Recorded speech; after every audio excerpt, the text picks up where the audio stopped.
Mon professeur de management me disait, mais quelle leçon si Mohamed tu dois retenir? Et je n'ai pas de leçon à retenir. Qui est-il pour me dire? Mais l'humilité managériale, le processus de réflexion collective, l'intelligence qui nous mène à réfléchir tous ensemble en tant qu'humains. Grâce à cette tolérance que nous prônons ici dans le Royaume du Maroc, nous allons avoir le plaisir d'entendre 3 sommités qui vont nous expliquer et nous donner des leçons à retenir de ce 11e congrès de l'AMCEP. J'appelle dans un premier temps Madame Annie Gauvin, directrice des affaires et relations internationales, Pôle emploi. Ladies and gentlemen, s'il vous plaît. Madame Anne Gauvin, vous avez 10 minutes, 5 secondes et 6 centièmes. C'est parti. Top chrono. Monsieur le Président de l'AMCEP, cher Noureddine, Monsieur le Président d'honneur de l'AMCEP, cher Camille, Monsieur le Président sortant, cher Kafer, Madame la Directrice de l'Emploi du ministère du Travail et de l'Insertion professionnelle, cher Amal, Monsieur, Mesdames, les directeurs généraux, directrices généraux des services publics de l'emploi du monde, très chers collègues, représentants des services publics de l'emploi du monde entier, très chers collègues du secrétariat exécutif. La tâche qui m'a été confiée est toujours très difficile, tirer les leçons de ces 2 jours de congrès mondial en 10 minutes, 15 minutes, 20 minutes. Je vais être longue, vous le savez, j'en ai l'habitude.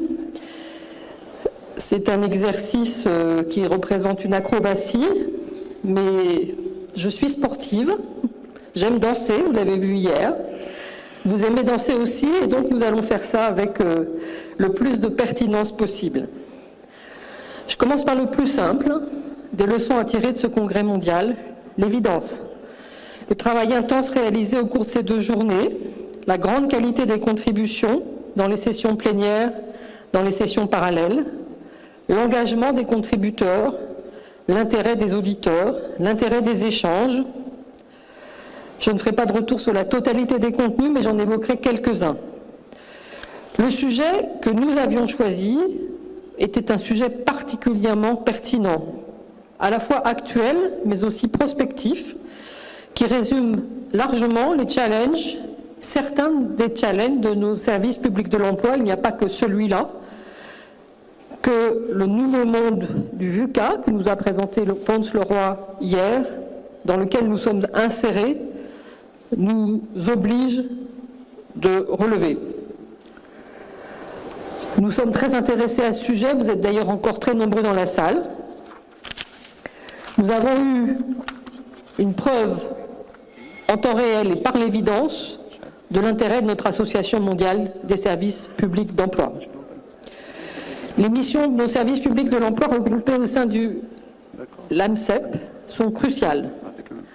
Dans le contexte mondial de l'emploi, des enjeux liés aux compétences, au chômage, au sous-emploi, que nous connaissons tous, nous sommes les premières organisations publiques en front office avec les demandeurs d'emploi et les recruteurs. C'est une immense responsabilité. Notre organisation mondiale doit nous aider pour fournir les meilleurs services, les meilleures organisations dans un contexte en changement permanent. L'enjeu du futur du travail est aujourd'hui autour de nous et devant nous. Il est fondamental. Les demandeurs d'emploi et les recruteurs, nos partenaires avec lesquels nous travaillons au quotidien, nous obligent. La diversité de nos situations d'emploi nous incite à la solidarité, à l'échange, à la coopération dans notre organisation qui est l'Association mondiale des services d'emploi public. Nous donnons et nous recevons. Nous sommes égaux dans notre organisation. Notre plateforme de connaissances, de réseau, d'accompagnement à nos changements constitue l'appui qui peut être offert pour une modernisation qui est à la fois un enjeu collectif, et nous sommes attendus autour du chemin, à la fois par nos usagers, mais aussi par les organisations internationales sur ce défi, et évidemment par nos gouvernements. Mais il doit être aussi adapté à chacune des situations individuelles de chacun des services publics de l'emploi que nous connaissons et que nous savons dans des situations très diverses. Pour rappeler quelques éléments de nos travaux, je vais évoquer quelques-uns des points qui m'ont marqué au cours de ces 2 journées de travail. D'abord, le contexte qui a été très bien posé hier matin, avec des regards différents mais convergents sur l'appréciation de l'effet de la digitalisation. L'enjeu fondamental des réflexions sur l'avenir du travail, que nous connaissons au niveau mondial, mais que nous devons décliner dans chacune de nos organisations, à tel point ceci a des effets sur les situations du marché du travail et les parcours et les trajectoires que doivent avoir nos usagers. On a vraiment besoin de veiller au plus près à ces évolutions dont on sait qu'elles sont très rapides aujourd'hui. Elles s'accélèrent d'ailleurs, cette dynamique. Et donc partager les diagnostics aux différents niveaux qui nous concernent, et les acteurs de l'Organisation internationale du travail nous l'ont rappelé, c'est fondamental. Et partager à plusieurs, nous, services publics de l'emploi, entités publiques, mais également l'ensemble des acteurs qui nous entourent, les partenaires sociaux, les employeurs, ils ont été évoqués, mais les partenaires territoriaux aussi qui sont autour de nous. Les effets sur les compétences, c'est un défi mondial, qui n'est pas tout à fait le même que celui de la digitalisation, mais c'est un défi extrêmement important. Dans la dimension de polarisation qui a été rappelée par l'OCDE, le rôle et l'enjeu fondamental de l'investissement dans les compétences est reconnu de tous pour comprendre comment est-ce que certaines de ces compétences deviennent obsolètes et d'autres deviennent émergentes. Nous savons aussi, ce que nous n'aurions pas dit avec autant de fermeté il y a 3 ans, il y a 6 ans, il y a 30 ans, que le sujet des soft skills, le sujet de la numératie, des compétences numériques, est un enjeu tout à fait fondamental.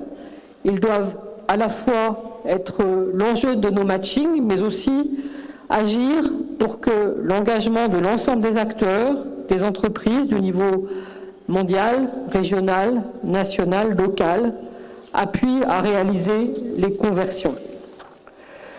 Fons Leroy nous a rappelé également, hier matin, quelques données extrêmement simples sur à la fois les risques et les opportunités que présentait cette période pour nos services publics de l'emploi lorsque l'on travaille sur la question de la digitalisation. Nous devons adapter nos business models. Nous devons transférer nos services et nos organisations vers des démarches qui favorisent à la fois le digital first, mais pas le digital only. Et nous avons intérêt à concevoir nos services, nos innovations, nos potentiels de développement d'une manière différente, d'une manière coopérative. Les méthodologies doivent être intégrées au sein de nos services publics de l'emploi. Ces méthodologies ne doivent pas être extérieures à nos organisations. Les sessions ont permis de cadrer plus précisément un certain nombre de sujets. J'en dirai quelques mots avec un choix d'un ordre qui évidemment a été le mien, mais je n'évoquerai pas en profondeur tout ce qui a été si bien rappelé ce matin par les rapporteurs. Il y a des contextes évidemment très différents, et je pense qu'on doit toujours, au sein de l'AMCEP, avoir en tête le fait que nous ne sommes pas une moyenne, nous ne sommes pas dans des situations de convergence, nous sommes dans des situations de diversité dans lesquelles l'ensemble des analyses, des synthèses, des exemples doivent nous inspirer à la mesure de nos besoins et de nos responsabilités. Les compétences numériques, c'est un enjeu de société, c'est un enjeu de citoyen, c'est un enjeu de pouvoir public. C'est aussi un enjeu crucial pour les services publics de l'emploi, pour les publics, pour la capacité que nous avons à la fois à développer des apprentissages du numérique quand nous accompagnons les demandeurs d'emploi, mais aussi dans lequel nous devons nous préoccuper de ce qu'on appelle la fracture, qui est une fracture complémentaire aux fractures territoriales, sociales, que nous connaissons tous. Il doit y avoir, du coup, à développer ces services numériques et à travailler évidemment sur la bonne combinaison avec l'ensemble des autres services, par téléphone ou de face à face. Tous les atouts de l'e-apprentissage pour augmenter l'employabilité, de la mesure de ses effets qu'ils peuvent avoir sur les demandeurs d'emploi, de la combinaison pour faire en sorte que les demandeurs d'emploi, ceux qu'on a le plus besoin, puissent accéder correctement à cet e-apprentissage est évidemment très important. La modularité, l'accès individuel, au sens où il est une mesure de l'engagement et de la responsabilité des demandeurs d'emploi, ce sont des leviers sur lesquels nous devons évidemment travailler.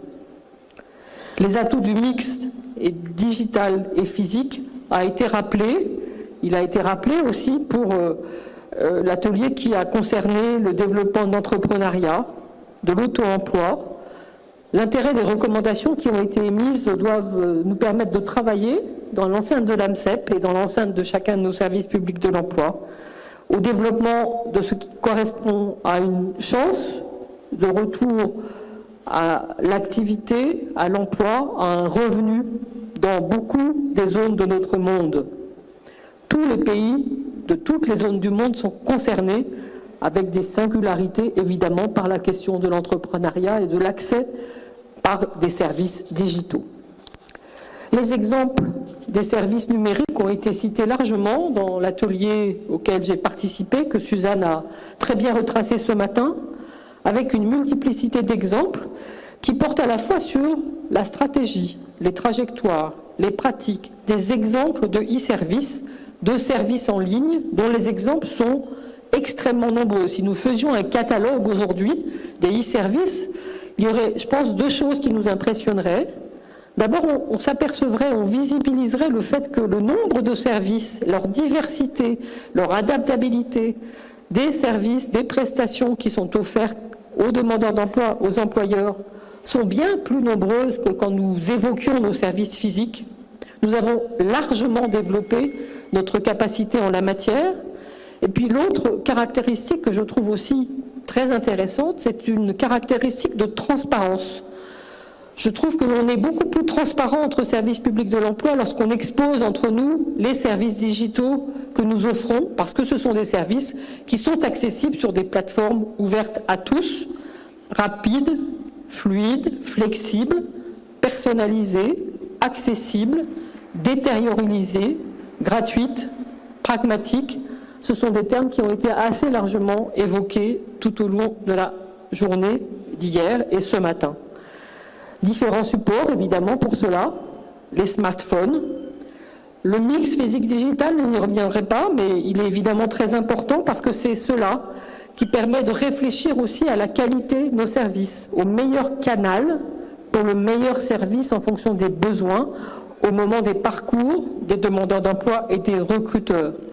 J'avais utilisé cette expression qui est une expression de Jean Bassère, mais je ne résiste pas à la citer à nouveau à l'occasion de la conclusion de l'atelier de l'AMCEP en septembre dernier à Paris. Avec le digital, on va plus vite. Avec le face-à-face, on va plus loin. Et ce plus vite et ce plus loin, c'est ce dont ont besoin, évidemment, nos usagers. Il y a donc à réfléchir de manière collective sur cette coordination, cette appréciation mixte que l'on doit avoir sur les trajectoires, les processus, ce que l'on réalise, comment on évolue, ce que l'on abandonne, ce que l'on crée à nouveau autour de ces processus de création des services digitaux. Les questions de coût, de financement doivent aussi être évoquées. Ils n'ont pas nécessairement été très largement évoqués aujourd'hui et hier, mais c'est toujours une discussion assez difficile aussi entre nos services publics de l'emploi. Je donnerai maintenant quelques éléments de réflexion sur à quoi tout ceci peut servir pour l'AMCEP demain. À la fois pour la région Europe que je représente ici, mais pour chaque région et pour l'AMCEP dans sa totalité, l'ensemble des régions ensemble. Il ne faut pas lâcher le sujet, c'est clair. Je dirais que la digitalisation n'est pas un problème, c'est souvent une solution. Je pense que nous sortirons des 3 prochaines années différemment sur la question de la digitalisation et du rôle des services publics de l'emploi dans ce contexte et des offres digitales de nos services publics de l'emploi que la façon dont on est entré aujourd'hui. Il y a, de ce point de vue-là, à prendre en compte évidemment l'évolution qui va s'inscrire dans nos sociétés, dans nos économies, dans nos propres SPE. Il y a à prendre en compte la considération qui est très importante et que Fons a rappelé un peu hier. Ce peut être une question de performance de nos services d'emploi, mais ce peut être aussi une question de survie. Et c'est sûrement une question de développement pour les services publics de l'emploi qui aujourd'hui sont moins développés que ceux d'autres régions du monde. Donc il ne faut pas perdre une minute sur le sujet de la digitalisation, du rôle des SPE et des services digitaux qui peuvent être offerts. De ce point de vue-là, la stratégie long terme et sa mise en œuvre et sa mise en application au sein de notre organisation, à travers les éléments de diagnostic, d'auto-évaluation, de pistes de progrès, de démarches de bench learning allégées que nous allons instruire, sont évidemment extrêmement importantes. Il y a quelques orientations que nous devrons garder à l'esprit. La première orientation est une orientation extrêmement simple, c'est l'orientation vis-à-vis de nos usagers. Et les usagers, dans nos services publics de l'emploi, ce sont les demandeurs d'emploi, ce sont les employeurs, ce sont également l'ensemble des conseillers dans nos organisations qui délivrent les services. Du point de vue de la digitalisation, c'est un aspect évidemment très important. Deuxième orientation, c'est l'orientation innovation. Être co-créateur, co-designer, avoir un droit à l'erreur, avoir un droit à test, à évaluer et à rendre agiles nos services digitaux, c'est évidemment essentiel. Troisième orientation, la transparence. Nous devons continuer à veiller ensemble sur la connaissance des effets de la digitalisation, de prendre en compte cette connaissance des effets de la digitalisation dans toutes nos organisations. Et il a été noté ce matin que dans les pays les moins développés, on a moins d'informations sur les effets de la digitalisation. Et donc il faut travailler aussi sur ce sujet, échanger, progresser. Il faut, quatrième orientation, se pencher vraiment, ce que l'on a fait un peu à fleur et moucheté au cours de ces 2 jours, sur l'enjeu des big data, de l'intelligence artificielle, des services aux usagers, des demandeurs d'emploi, des employeurs, des conseillers, de l'ensemble des démarches de matching learning, car tout ça doit faire en sorte que nous devons être dans des systèmes d'aide à la décision. Aide à la décision pour l'ensemble des acteurs que je viens de citer. Cinquième orientation, les partenariats. C'est assez classique, mais avec des partenariats un peu nouveaux, car je pense que chacun dans nos services publics de l'emploi et au niveau de l'AMCEP, nous avons à réfléchir sur les partenariats nécessaires. Nous avons évidemment à travailler sur les partenariats dont certains exemples ont été cités hier et aujourd'hui, qui sont les partenariats avec les GAFA, qui sont souvent des partenariats opérationnels. Ils se présentent auprès des services publics de l'emploi, Microsoft, Google, LinkedIn, on en a parlé. Certains d'entre vous sont là aujourd'hui. Quel est le cadre stratégique de la coopération avec les services publics de l'emploi? Comment est-ce que l'ensemble de cette démarche est gagnante pour les intérêts privés et les intérêts publics que nous représentons en tant que service public de l'emploi? Et puis les partenariats, ce sont aussi des partenariats de moyens. Car les partenariats de moyens, ce sont ceux que nous devons obtenir, que nous chercherons à obtenir de manière extrêmement pragmatique auprès des organisations internationales. Nous y avons réfléchi au cours de l'Assemblée générale, nous en reparlerons évidemment avec la présidence de l'AMCEP, l'Union européenne, le BIT, les banques régionales, l'OCDE. Sixième action, sixième orientation, ce que sont les opportunités de tout cela pour la structure que représente l'Association mondiale. Très modestement, je pense que nous devons réfléchir à élaborer des plans d'action, des rendez-vous, des jalons au cours de ces 3 ans pour que chaque région et chaque SPE dans sa diversité puisse avoir un rôle dans cette trajectoire qui nous sépare aujourd'hui et demain de ce que va produire encore la digitalisation dans nos services publics de l'emploi. Il faut donc travailler sur ces évolutions. Je termine, c'était long, hein, mais évidemment, la dernière partie est une partie de remerciement, de fierté. On a parlé ce matin de convivialité interplanétaire. Allons-y, la famille AMCEP est en pleine forme de ce point de vue-là. Nous avons vécu des moments singuliers, des moments collectifs d'attention, de bienveillance, d'enthousiasme, de rire, de curiosité, d'imagination, de valeurs de solidarité et puis de grande capacité de travail.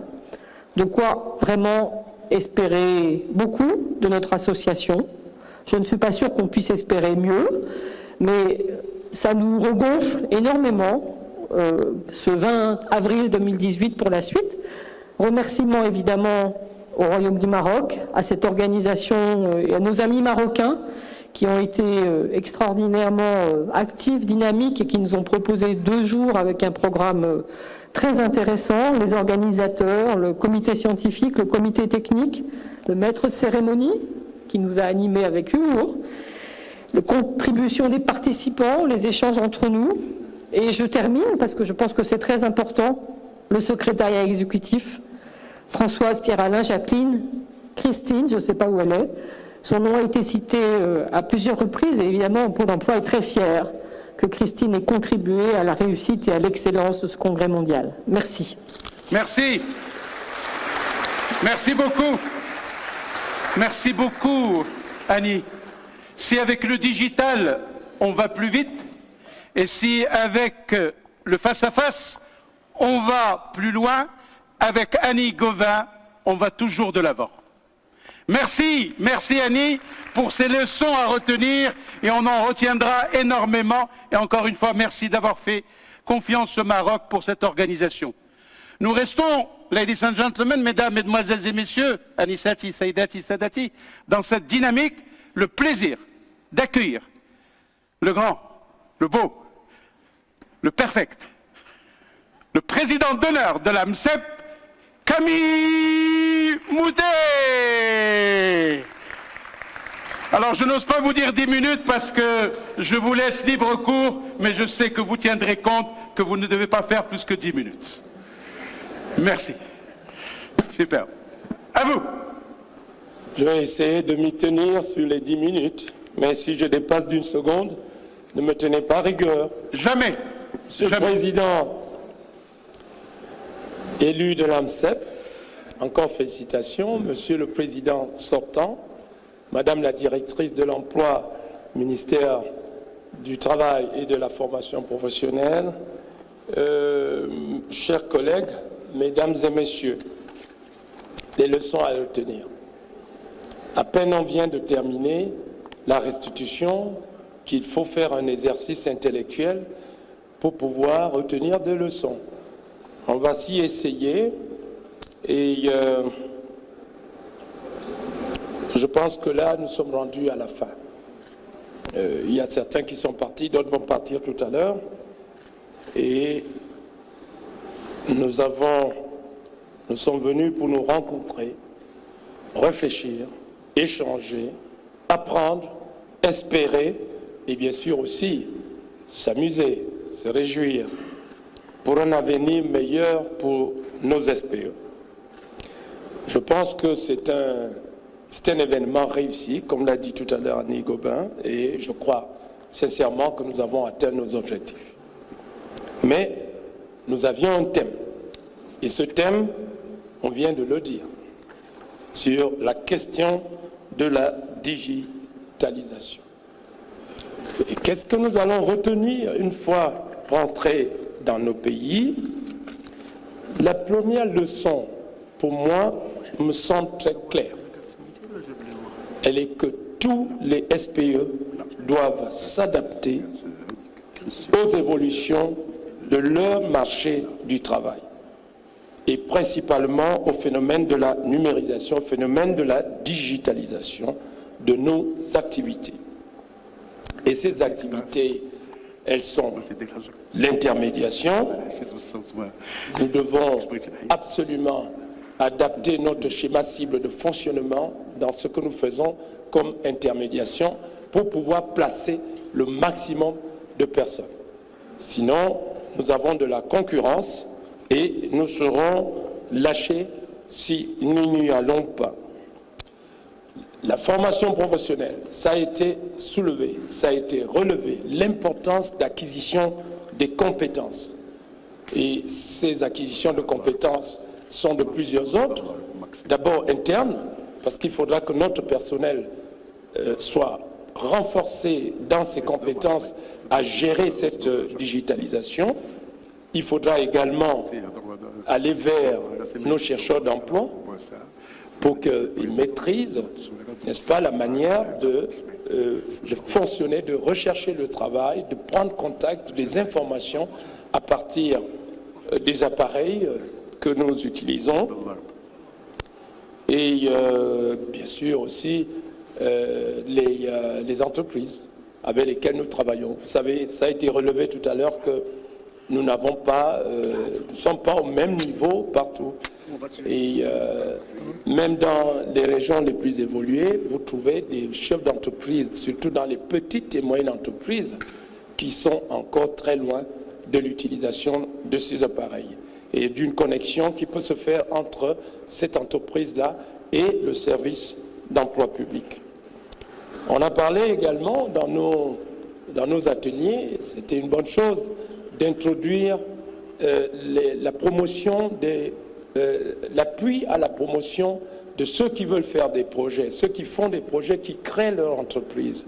Il est clair que nous allons également réfléchir, trouver les moyens, faire en sorte que ceci se passe également par la digitalisation de nos procédures, la digitalisation des outils que nous mettons à la disposition de ces personnes-là et le renforcement, bien sûr, interne dans ce domaine.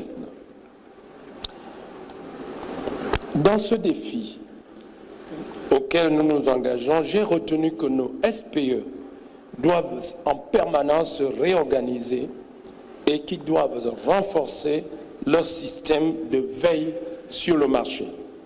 Élément très important, il faut, certains l'ont, certains n'ont pas, il faudra que ceux qui n'ont pas ce système veille, n'est-ce pas, le mettent en place, que ce soit vraiment une structure qui veille, qui analyse et qui anticipe et qui permet au service d'emploi public de ne pas subir, mais d'anticiper à temps, bien sûr, sur les nouvelles opportunités qui sont offertes par le marché.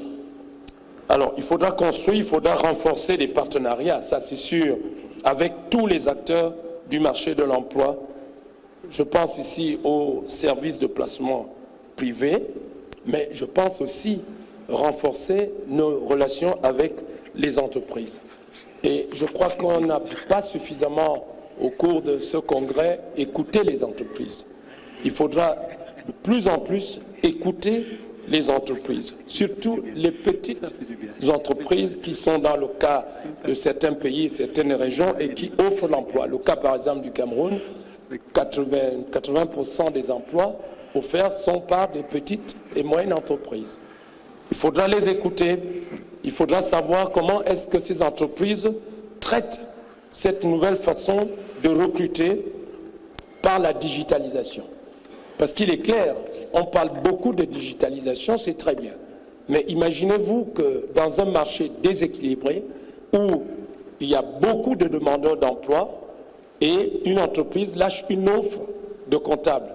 Quand l'entreprise reçoit 500 à 1000 CV, comment est-ce que cette entreprise procède pour sélectionner, pour faire une shortlist? A-t-elle les capacités de sélectionner 1000 CV? Comment elle fait, cette entreprise-là? Il faudrait qu'on les écoute, qu'on sache combien ça coûte, combien ça leur coûte en temps et autres, n'est-ce pas, et en personnel aussi. C'est des choses que nous, on a un peu expérimenté en posant la question aux entreprises avant de venir pour savoir comment est-ce qu'ils font lorsqu'ils reçoivent des dizaines et des dizaines et des dizaines de CV. Quelle est l'organisation qu'ils mettent en place pour pouvoir finalement sélectionner une personne. Nous avons aussi retenu que la formation, bien sûr, Annie vient d'en parler, la formation au métier sera une des clés, sera une des clés de réussite, de la réussite. Si nous voulons réussir dans cette digitalisation, bien sûr, il faudra former notre personnel, former, comme je l'ai dit tout à l'heure. Et bien sûr, les mêmes mots, vous vous doutez bien, on a suivi les mêmes débats, le mot innover, le mot anticiper, innover, anticiper en permanence, compte tenu des conséquences des changements technologiques sur le rapport avec la perte des emplois. Ceci nous a été dit, c'est quelque chose d'important. C'est vrai que dans certaines régions, ce n'est pas encore le cas, mais dans certaines régions, nous avons le phénomène de la robotisation qui amène des pertes d'emplois. Donc, il faudra également intégrer cela. Ça fait partie toujours de la numérisation, de la digitalisation. J'ai noté aussi qu'il sera très important pour nos SPE de tenir compte du fonctionnement de leur propre marché de l'emploi. L'approche digitale ne peut être appliquée partout de la même manière. Ça vient d'être relevé. Les marchés sont différents. Il faudra qu'on tienne compte de la situation des régions et même la situation de chaque pays en s'engageant dans la digitalisation pour que ceci soit fait de manière intelligente, pour ne pas investir beaucoup d'argent pour des résultats qui seront en définitive très, très faibles. Nous devons aussi retenir que les politiques, c'est un aspect qui est très important. Nous travaillons sous des politiques que mettent en place nos gouvernements. Donc, ces politiques-là influencent à la fin nos résultats. Donc, nous ne devons pas rester en spectateur et juste une exécution de ces politiques, mais par notre système veille que nous avons sur le marché du travail, nous devons être des forces de proposition pour nos gouvernements, pour que ces gouvernements-là, en prenant des politiques sur l'emploi, tiennent compte de la réalité que nous vivons sur le terrain. Et ça, c'est en termes de législation, et c'est en termes de réglementation qui puissent également être favorables à nos services d'emploi public pour que nous puissions travailler de façon plus efficace. Enfin, j'ai retenu une grande leçon à ce congrès. Annie vient d'en parler, c'est celle qui fait que nous nous sommes, comme je l'ai dit, rencontrés.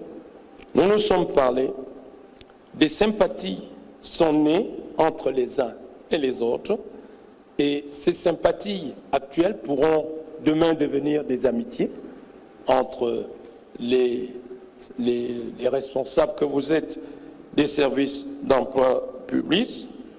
Il y a des promesses qui ont été faites. J'ai moi-même personnellement rencontré plus de 10 collègues et nous avons promis nous retrouver.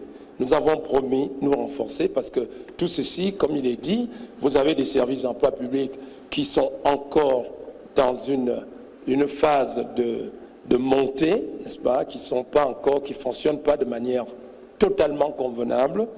Donc, ces partenariats, cette manière de nous rencontrer va permettre que nous allons nous renforcer les uns les autres.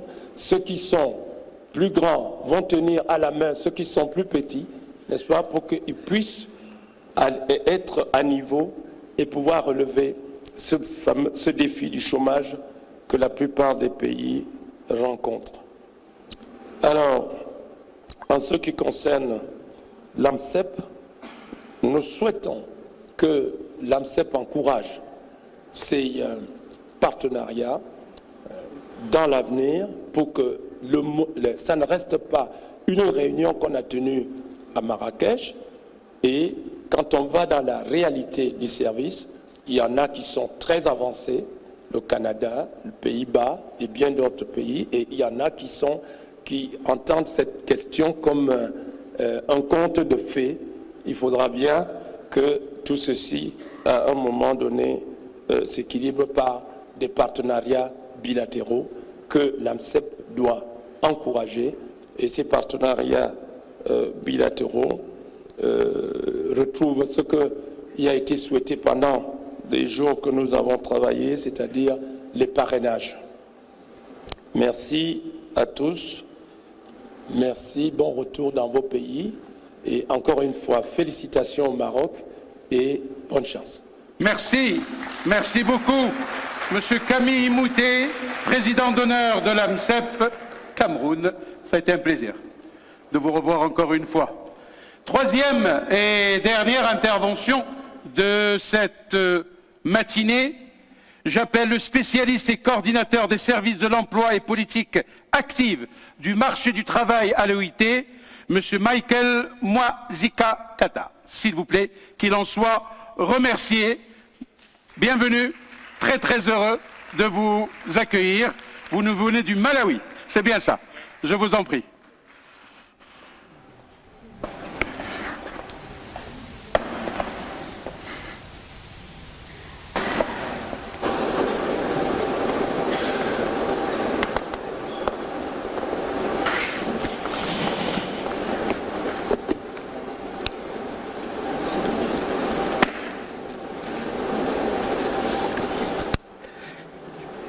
Thank you very much, Master of Ceremony. Merci beaucoup, Monsieur le maître de cérémonie. Monsieur le maître de cérémonie, je vous remercie. Monsieur le Président, félicitations. Monsieur l'ex-président de l'AMCEP, Monsieur le Président honoraire, chers membres, chers collègues, Mesdames et Messieurs. C'est toujours très difficile de faire un discours après de personnalités distinguées, aussi distinguées que nous avons eues juste à présent.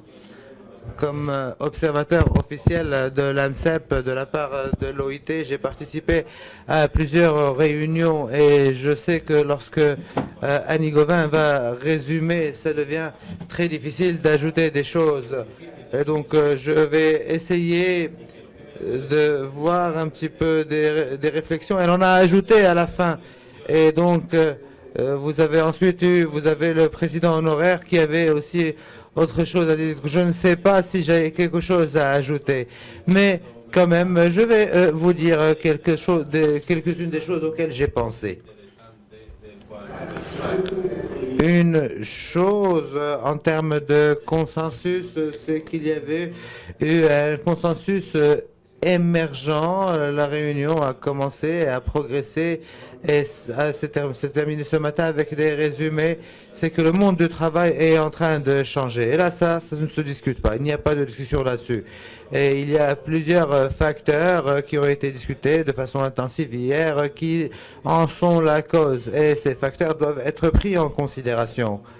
Et il s'agit de la démographie, de la mondialisation, du changement climatique, des politiques économiques et de la consolidation fiscale. Comme vous le savez, après la crise, il y avait une certaine sorte d'expansion macroéconomique, etc. Mais quand les choses ont commencé à s'améliorer, il y a encore eu la consolidation fiscale.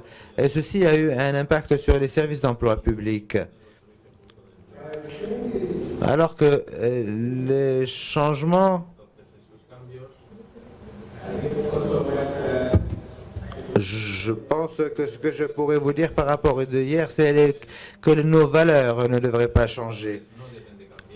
Les valeurs telles qu'elles ont été représentées et reflétées dans la Convention 122 de l'OIT sur la Convention des politiques d'emploi qui fait la promotion de l'emploi productif.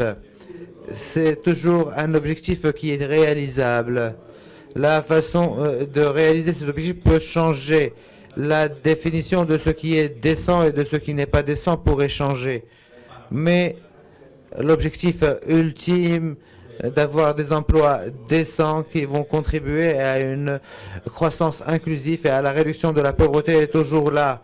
Et donc, même dans le contexte de la digitalisation et dans le contexte du monde du travail qui est en plein de changements, il y a toujours beaucoup de choses auxquelles nous devons contribuer à l'AMCEP et aussi par d'autres acteurs pour arriver à une croissance inclusive et à du travail décent pour tous.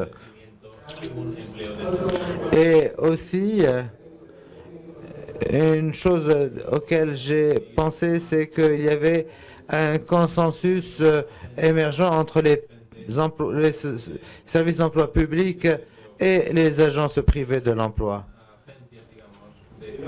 Nous savons d'après la Convention 88 des services d'emploi public, qui dit qu'ils doivent agir en tant que coordinateurs, en tant qu'organisateurs du marché du travail, en travaillant à la fois avec les organisations privées et non gouvernementales pour s'assurer que le marché du travail est organisé d'une manière à ce que ce soit convenable pour tous. Et donc, l'AMCEP a cette responsabilité de s'assurer que malgré tous ces changements, cet objectif reste réalisable.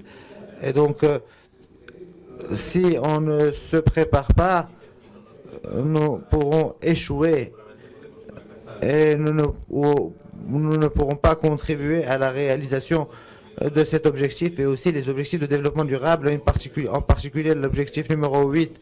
Et là, je voudrais parler de ce que Falls a dit hier, qu'il faut avoir une vision, il faut être compréhensif, il faut être compréhensible et il faut être agile, VUCA. Donc l'adaptation est importante et elle contribue à la réalisation des objectifs. Et encore une fois, j'ai entendu très attentivement le président d'honneur lorsqu'il a parlé des politiques de l'emploi. J'avais aussi ce point. L'AMCEP fait partie du cadre politique de l'emploi. Je pense que nous devrions commencer de là. Ce n'est pas une association séparée. Nous ne sommes pas juste là en train de recevoir des politiques, mais nous faisons partie du cadre politique. Nous devons nous imposer. Faisant partie de ce cadre politique, oui, nous sommes là pour mettre en œuvre la plupart des politiques, mais nous sommes aussi là pour informer des développements des politiques au plus haut niveau, au niveau sectoriel et au niveau macroéconomique. Et donc, je pense que c'est la responsabilité de l'AMCEP d'être au courant et d'être consciente que c'est leur devoir d'informer les politiques à très haut niveau et de leur faire des propositions.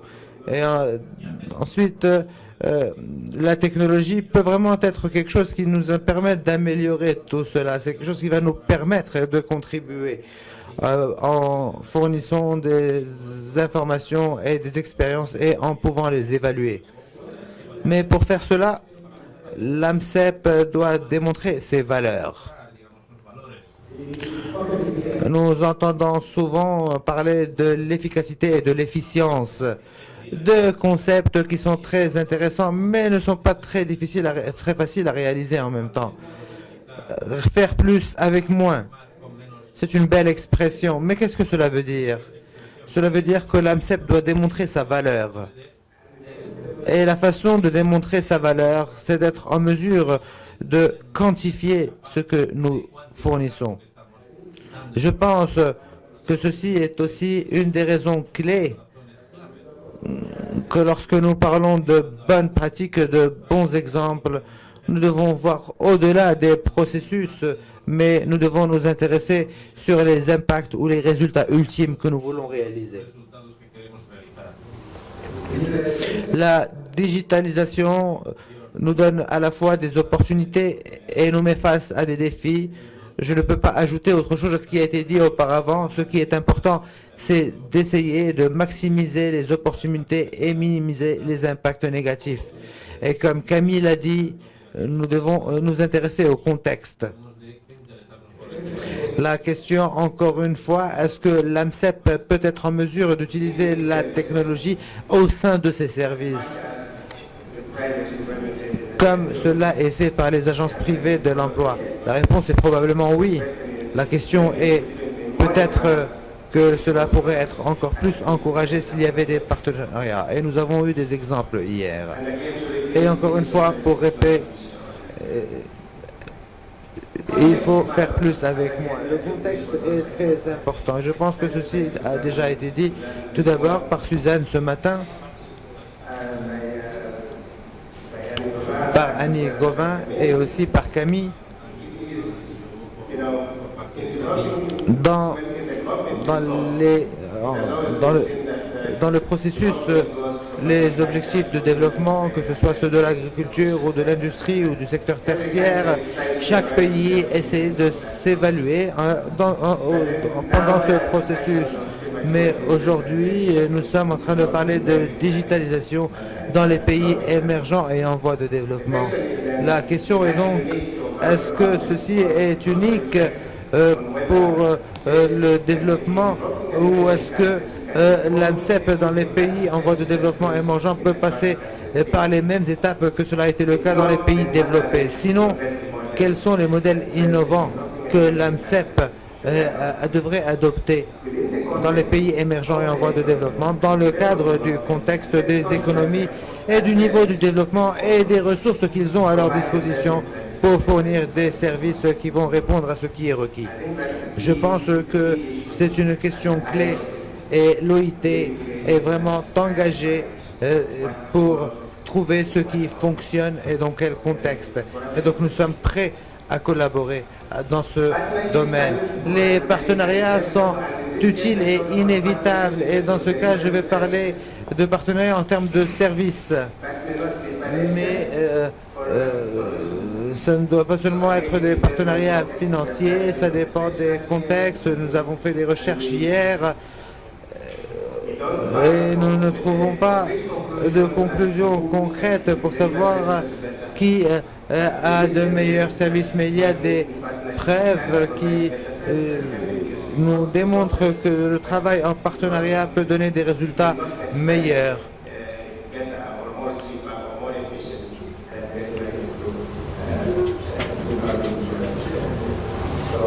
Donc ce qui est important, c'est d'assurer que les deux options pourraient être explorées selon le contexte et de s'assurer de maximiser ce qui vous donne plus de valeur.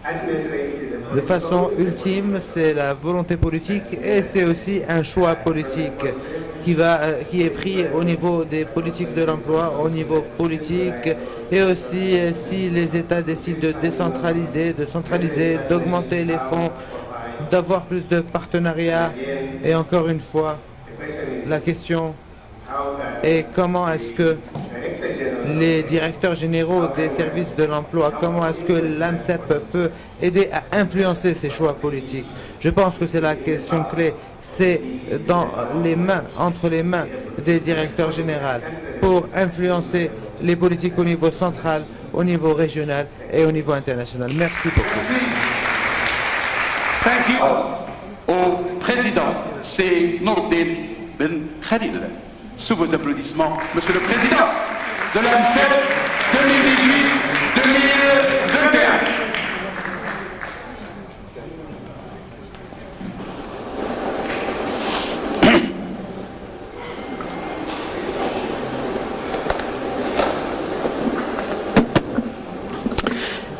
Chers amis et collègues, Monsieur le Président d'honneur, Monsieur le Président sortant, Madame la Directrice de l'Emploi, Madame et Messieurs les Vice-présidents, Mesdames et Messieurs les Directeurs généraux et Directrices générales, tout d'abord je tiens à vous remercier toutes et tous parce que vous avez permis de vivre l'esprit AMCEP. Comme ça a été souligné par plusieurs collègues avant moi, l'AMCEP a toujours été tout ça. Beaucoup de contenu scientifique, beaucoup de sujets d'intérêt central, de la grande expertise sur des sujets qui nous intéressent tous, sur des sujets profonds, de qualité, qui posent des enjeux majeurs. Et l'AMCEP aussi a été et le restera un espace de relations, un espace convivial, et c'est une famille. La famille AMCEP est appelée à se renforcer et est appelée à aller de l'avant et à faire des efforts très importants. Je voudrais aussi remercier toutes et tous les, je dirais les individus, toutes les personnes et tous les individus qui ont contribué à la réussite de ce congrès. Je commencerai par la présidence sortante, le secrétariat exécutif qui a fait beaucoup d'efforts et qui a été derrière la réussite de ce congrès. Et je voudrais remercier particulièrement l'équipe de l'ANAPEC qui s'est investie énormément dans la préparation et dans la réussite de ce congrès, et à sa tête, Anwar Alaoui, que je vous demanderai d'applaudir.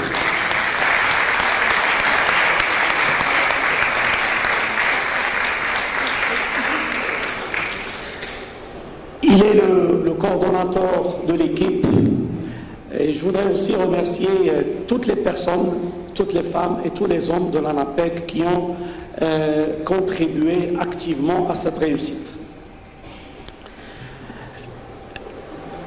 Ce congrès a été une grande réussite de par plusieurs aspects, comme ça a été souligné. Premièrement, par le niveau très relevé des participants. On a eu l'honneur d'avoir parmi nous le président du conseil d'administration de l'OIT. Je crois que c'est la première fois qu'il assiste à un congrès de l'AMCEP. Il y a avec nous beaucoup d'institutions internationales qui sont importantes et qui constituent des partenaires stratégiques pour l'AMCEP et pour les questions de l'économie, de l'emploi et du développement des ressources humaines. Les niveaux d'intervention étaient très élevés. Le sujet est un sujet d'actualité. Je crois qu'on a eu à partager ensemble au moins 3-4 idées qui sont très stratégiques et très décisives pour l'avenir de nos SPE. La première, c'est, comme vous l'avez vu, c'est le chantier de la digitalisation qui est une action incontournable. C'est un chantier dans lequel on doit s'engager activement. On n'a pas le droit de ne pas le faire. On a eu aussi droit à un sujet qui nous préoccupe tous et qui va préoccuper de plus en plus, je dirais, le marché de l'emploi, à savoir je dirais pas la probable, mais l'incontournable destruction de certains emplois, ou plutôt leur transformation. Et face à cela, il va falloir qu'on soit très proactif et qu'on soit imaginatif au niveau des idées.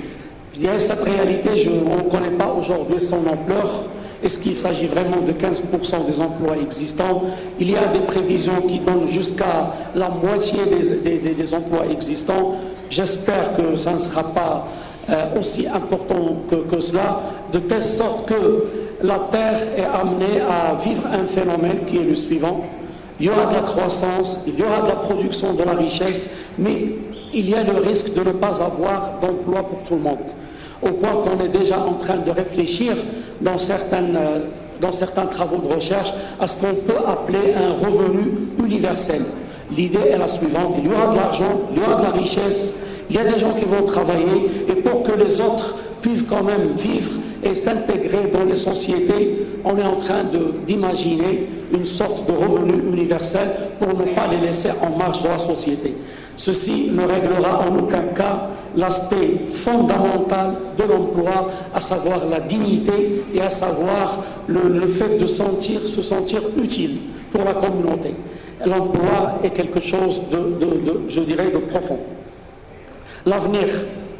L'avenir, comme ça a été souligné à l'entreprise au niveau de l'AMCEP, c'est continuer à renforcer la cohésion entre les membres de différents bords, de différents continents. Personnellement, je m'engage à y travailler. Continuer à positionner l'AMCEP au niveau international et au niveau institutionnel. À ce titre-là, plusieurs dates ont été retenues. Je citerai mi-juin, avec le président du conseil d'administration de l'OIT, on a convenu de mettre en place un partenariat stratégique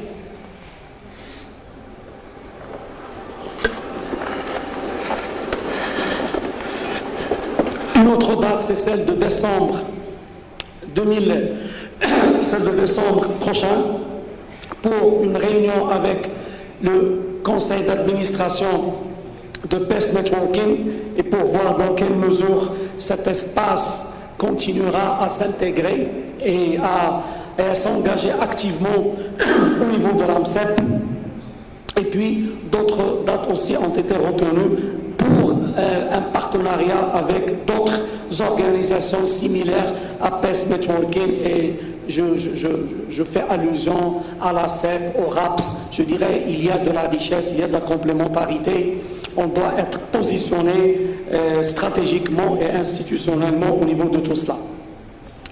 L'avenir, c'est le déploiement de la stratégie sur le long terme, comme on l'a vu ensemble, et c'est quelque chose qu'il va falloir qu'on réussisse, parce que ça permettra à chaque SPE de mettre en place une feuille de route à l'horizon 2025 et avoir de la visibilité et travailler sur des chantiers qui sont clairs, et ça permettra aux SPE, comme l'a dit Camille, qui ont besoin d'être accompagnés, d'avoir de l'aide. Comme il a dit, je compléterai les SPE qui ont des besoins vont être parrainés par les SPE qui ont plus d'avance et plus d'expertise, et les SPE qui ont moins, je dirais, de choses peut-être à apporter aux SPE développés continueront à challenger les SPE développés, et c'est aussi assez riche.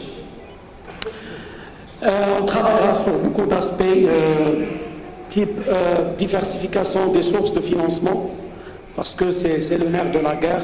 On a besoin de moyens pour pouvoir faire plus d'événements. Il y a des idées qui ont été citées, on va poursuivre à ce titre-là, tout en gardant l'esprit de l'AMCEP et son autonomie par rapport, je dirais, aux organisations qui ne sont pas tout à fait, je dirais, similaire à notre organisation, qui a quand même sa spécificité, à savoir le caractère public. Mais des partenariats seront de toutes les façons utiles avec tous les intervenants, de par le rôle qu'on doit jouer et qui a été rappelé par le BIT, à savoir celui d'animateur du marché du travail et de coordonnateur de l'action d'accompagnement et d'appui à l'insertion professionnelle et à la lutte pour l'emploi.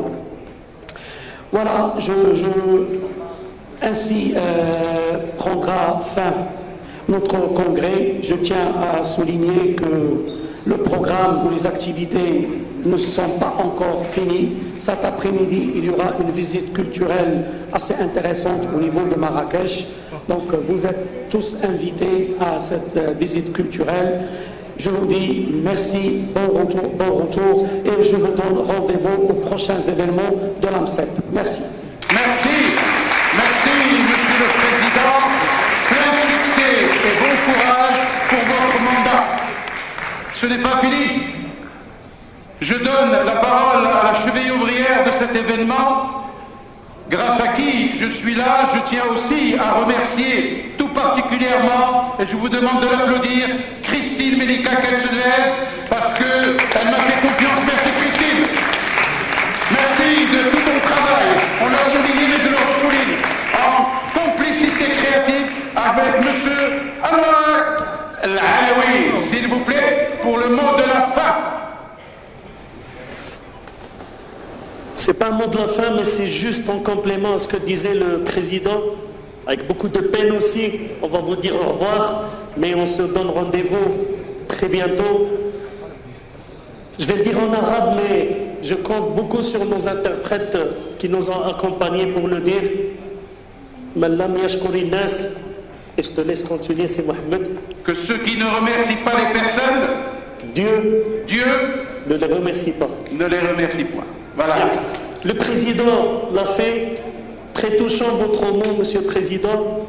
Tout le plaisir est pour moi de voir tout le monde ici, une salle comble, une salle aussi pleine même à la dernière journée. Ça prouve que nous avons en quelque sorte honoré nos engagements. Mais je tiendrai personnellement à remercier d'autres personnes. Sans elles, nous ne serons pas ici.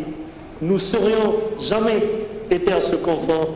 Et j'appelle pour commencer, et sur scène, mesdames et messieurs, toute l'équipe du secrétariat exécutif qui ont travaillé d'arrache-pied en collaboration avec toutes les équipes de l'ANAPEC pour réussir cet événement. Allez, le secrétaire exécutif, come on, Merci, merci, Pierre-Alain, vos applaudissements à Madame Abril, qui n'est pas là, qui n'a pas pu être des nôtres, mais qui a fait aussi un bon travail. Elle mérite aussi d'être applaudie. On l'applaudit, mesdames et messieurs. Et non, Bravo, merci. l'équipe de choc de l'ANAPEC, qui a pendant quelques mois travaillé d'arrache-pied, des nuits blanches, des journées continues, puisqu'on était ensemble en contact, à qui je demande, pour celles ou ceux dans la foulée du travail, de me pardonner s'il y a eu des attitudes, l'adrénaline quand elle monte, je vous laisse imaginer, mais la pression était énorme pour recevoir autant de beau monde et surtout veiller à leur confort. Toute l'équipe, mesdames et messieurs, de l'organisation, L'équipe de la Grèce, toute l'équipe, ils se connaissent. toutes ces personnes qui ont travaillé dans l'ombre, on les applaudit très très très très très fort. Madame Grace, Madame la directrice des affaires générales, l'équipe scientifique, c'est Rokesh, Amina, Marwan. bravo. Elle n'est pas de course, pas de course. C'est parti pour finir en beauté. Pensez à ces Khalid aussi, s'il n'est pas ici dans la salle.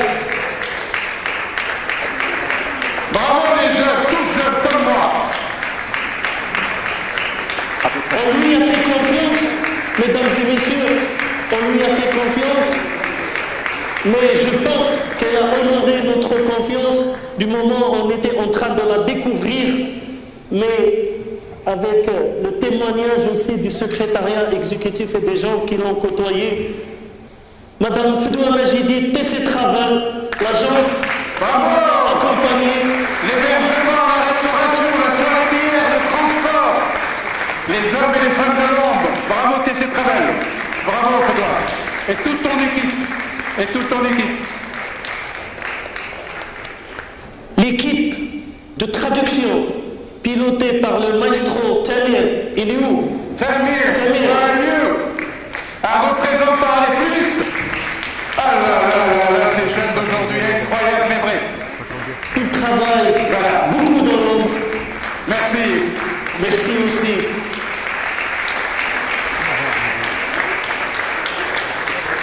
Je ne serais pas complet. Sans eux, nous n'aurions jamais eu ce beau décor, cette bonne scénographie, cette belle mise en scène. Toute l'équipe, Andal Design d'abord pour commencer, et avec le maestro Andal, qui, on ne le voit pas, mais tout le décor est là et a été fait. Je ne sais pas si Andal est parmi nous à la salle. Non, il dort parce qu'il veille la nuit. Il vient juste la nuit pour travailler. Et puis, nous le remercions et il mérite qu'on l'applaudisse, mesdames et messieurs. C'est toute la production artistique. Le grand, et je dis bien le grand, Le maître. Youssef Bouchard, Youssef. avec toutes ses équipes.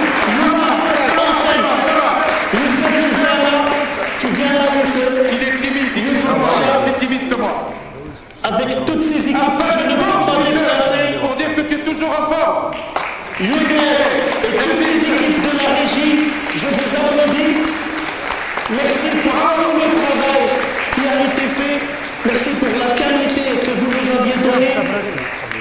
Grand maestro Simon Sti. Oh yeah! Merci Lorraine. Je vous ai appelé Laurent, mais vous êtes Lorraine. Super. Merci à tous nos hôtesses qui nous ont accompagnés, nos agents de sécurité, tous nos staffs de l'hôtel qui nous ont facilité la tâche. À leur tête, le grand Thomas Grégory, que je remercie infiniment pour l'accompagnement. Simswab aussi, qui nous a promis des choses, qui nous a donné aussi d'autres, à toute l'équipe de la restauration. Grande pensée aussi, ils ne sont pas présents parce qu'ils sont dans les coulisses en train de préparer tous les départs.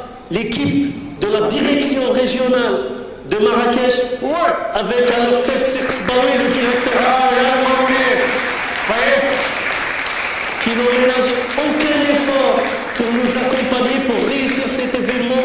Leur hospitalité, leur accueil était remarquable. C'est bon à moi.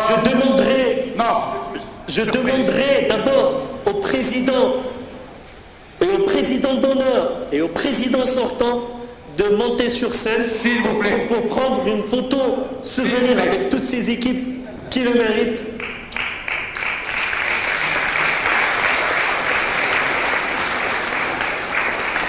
Merci à vous les intervenants, les speakers, les coordinateurs. Tous les speakers, les rapporteurs, merci beaucoup. Et on vous donne rendez-vous très très bientôt parce que le programme est dense, il est très complet. Le président a donné un avant-goût, mais au milieu, mes présidents. Voilà, super. Et maintenant, si Anwar Afini me le permet, et je vous donne rendez-vous très vite, ensemble, Inch'Allah, je ne sais où, mais c'est sûr, vous allez nous manquer. Mesdames, Mesdemoiselles et Messieurs, pour finir en beauté, je vous demande de me rejoindre pour une photo famille Amset. S'il vous plaît, follow me please, for take a nice picture for the future, Inshallah. Come on, everybody! Everybody, merci. Merci, vous retenez un petit peu, ça c'est une photo. Après vous revenez, on va faire une belle photo. Revenez, allez un peu plus vite les jeunes. Lorraine aussi. Voilà, 2 fois, hein, je me suis rattrapé, hein, comme je pouvais. S'il vous plaît, oui, bien sûr. Vous savez, ça vient à